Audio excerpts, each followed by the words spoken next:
Here it is, the middle of March, and it's just a beautiful day out here. So everybody's getting all excited about fishing. And actually, we're going to do a video on getting the boat ready for spring fishing. I already got the boat ready, but my film crew was in Peru. My film crew is my grandson Liam. He's holding the camera right now. He's got his own channel called The Only Bull. It has a lot to do with Minecraft and Minecraft games. So if you're interested, you should check it out, The Only Bull. All right, well here I am going to get the boat ready. I'm going to pull it out a little bit so I can get at everything. You can buy these, but I had an extra wheelbarrow laying around, and I just welded up some stuff on it, put a ball on it. It just makes it really easy to move my trailer. You know, I'm getting old.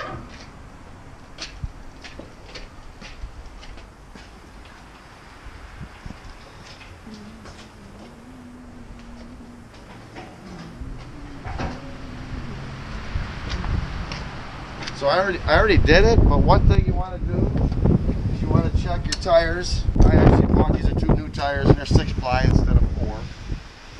And I already did this too, but these are Bearing Buddies. I'm sure you guys all have them. If you don't, you should get them. They're real cheap. And what I usually do is I take this rubber cap off and I'll pump it full of new grease. It just cuts to a real liquid grease out of it and throw it away. I do that at the beginning of every year. If you do that, your bearings will never wear out. Of course, you got to charge your trolling motor. I'll get the thing in weeds and I'll run it up shallow like all you guys do, I'm sure. One thing you want to do is you want to take the top off of here. And you want to be careful not to lose this piece right here. So I always turn the shaft sideways so when I put it in, it doesn't fall out.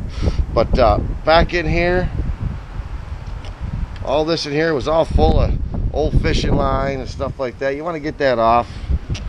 So I already did that. I did that last week. Just put it together. It's just something. And actually during a year you should do that periodically just to make sure you don't have a wad of stuff in there slowing you down and making your motor work too hard. It's real easy to do. Takes a couple minutes. Check the oil in your engine.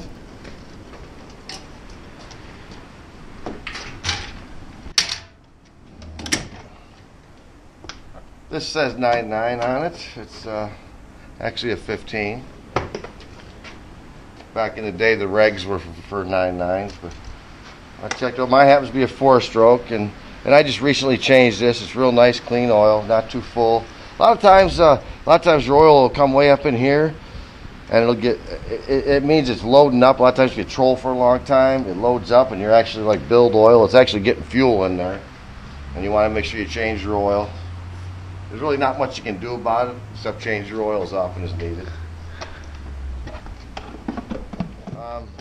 I got to looking at my trailer bunks right here. The carpeting on this was all wore out, real thin and crappy, so I actually picked my boat up off the trailer. I had quite the setup to get the boat off. I was able to pull the trailer right out, and I changed all them out. And you can see I'm changing these now. I just put rust inhibitor on here. I have to paint these yet. But I have the new set. The old ones right here. And you can see how they're rotted and real soft. They're pretty much junk now. And they were put together with lag bolts. So I just decided to cut some new ones. And I had some leftover carpet from the bunk on the bottom. And I just got it from Cabela's, but you can get it wherever. And so I cut these out. I made them a little shorter because I didn't have quite enough carpet left, and it doesn't matter as long as the bolt pattern's good. And I actually put stainless steel bolts in here, and I countersunk them so that when the carpet goes over there, it's nice and flush. But I'll have these on in a couple days after I paint it and it all dries. Earlier about charging your battery, your trolling motor battery, but you also want to check your starting battery and put a charge on it just to check it. Every time I put a charge on that, it's very rarely taking any more than like a half hour. It's full charge because all it does is run, you know, your fish finder and your lighting and stuff like that. And then fuel, I still got half a tank in here from last year, and I put stabilizer in every tank I use.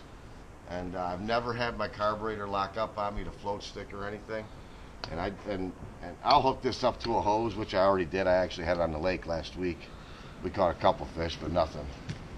Like I said, my film crew is in Peru. All your safety equipment, make sure your fire extinguisher's in the green, because if you get pulled over out there, and we do from time to time, they'll check that. Make sure you got your life jackets and they're all in good condition. And you got your throwable device under here. I got one under there.